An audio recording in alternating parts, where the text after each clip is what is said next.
475 هزار میلیارد تومان بودجه آموزش و پرورش هست در سال جاری، یعنی 475 همت. اون 475 همت رو هم اگر بیایم با دلار 114 تومان حساب بکنیم میشه کمی بیش از 4 میلیارد دلار بودجه یک سال آموزش و پرورش در ایران.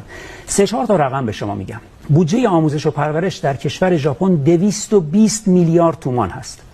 بودجه آموزش و پرورش در کشور آمریکا 137 میلیارد تومان هست. حالا شما مثبت منفی 4 و 5 بکنید.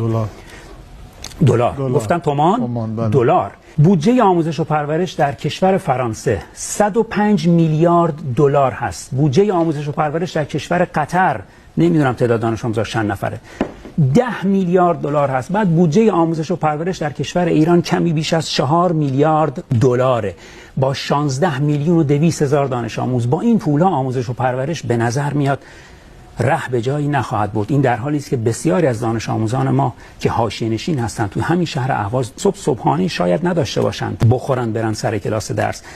با شکم گرسنه شما چیزی یاد نخواهی گرفت. تمرکزی وجود ندارد که چیزی یاد بگیرید. تا پول نیاید اون اتفاقی که باید هم در آموزش و پرورش نخواهد افتاد.